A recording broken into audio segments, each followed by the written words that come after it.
I hope President Putin is going to be good. Russia Ukraine যুদ্ধ বন্ধে একের পর এক পদক্ষেপে জেলেনস্কিকে হতাশ করে যাচ্ছেন মার্কিন প্রেসিডেন্ট ডোনাল্ড ট্রাম্প।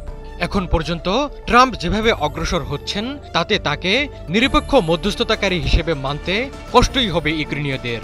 মনে হবে তিনি যেন অবতীর্ণ হয়েছেন পুতিনেরই ভূমিকায়, কেননা তিনি রুশ প্রেসিডেন্টের সব চাওয়া পাওয়া নিয়ে চাপ দিচ্ছেন জেলেনস্কিকে।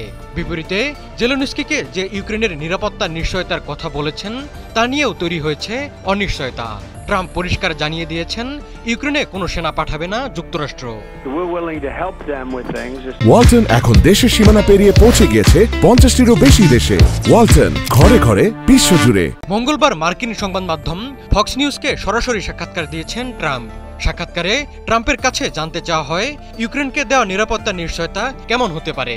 জবাবে মার্কিন প্রেসিডেন্ট বলেন ফ্রান্স, জার্মানি, যুক্তরাজ্য সহ অন্যরা ইউক্রেনে সেনা পাঠাতে আগ্রহী, কিন্তু যুক্তরাষ্ট্র যে ইউক্রেনে সেনা পাঠাবে না তা সরাসরি জানিয়ে দেন মার্কিন প্রেসিডেন্ট। ট্রাম্প মনে করেন না এটি কোনো সমস্যা হতে যাচ্ছে।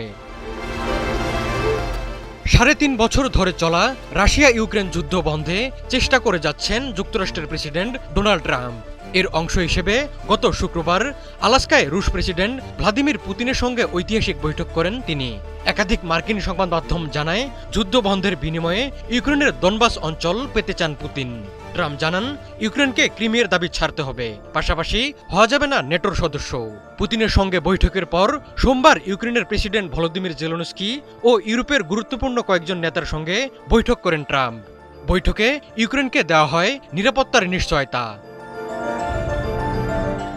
সোমবারের হোয়াইট হাউসের বৈঠক প্রসঙ্গে ট্রাম্প বলেন ইউরোপীয় নেতারা ভালো মানুষ, তারা যুদ্ধ থামাতে চান, সংঘাতটা তাদের কাছাকাছি হচ্ছে, তাই বিষয়টি তাদের কাছে যুক্তরাষ্ট্রের চেয়ে ভিন্ন। নিরাপত্তা বিবেচনায় তারা ইউক্রেনে সেনা মোতায়েনে আগ্রহী। পুতিন ইউক্রেনের সঙ্গে কোনো চুক্তি করতে রাজি নাও হতে পারে বলে মন্তব্য করেন ট্রাম্প। তিনি বলেন এমন হলে পুতিনের জন্য কঠিন পরিস্থিতি তৈরি হবে। এছাড়া ইউক্রেন সামরিক জোট নেটোতেও যোগ দিতে পারবে না বলে জানান ট্রাম্প। মার্কিন প্রেসিডেন্ট বলেন যুক্তরাষ্ট্র কোনোদিন চাইবে না তার সীমান্তে বিরোধী দেশ অবস্থান নিক। এক্ষেত্রে রাশিয়া ঠিক আছে, তারাও চায় না তাদের সীমান্তে অন্য দেশের সেনারা আসুক। শান্তি চুক্তি হলে ইউক্রেনে হত্যাযজ্ঞ বন্ধ হবে বলে আশ্বস্ত করেন ট্রাম্প। তিনি বলেন ইউক্রেন রাশিয়ার কাছ থেকে অনেক ভূখণ্ড পাবে, তবে এ নিয়ে বিস্তারিত কিছু বলেননি মার্কিন প্রেসিডেন্ট। ট্রাম্প জানান পুতিন শান্তি চুক্তি করবেন কিনা তা কয়েক সপ্তাহের মধ্যেই বোঝা যাবে।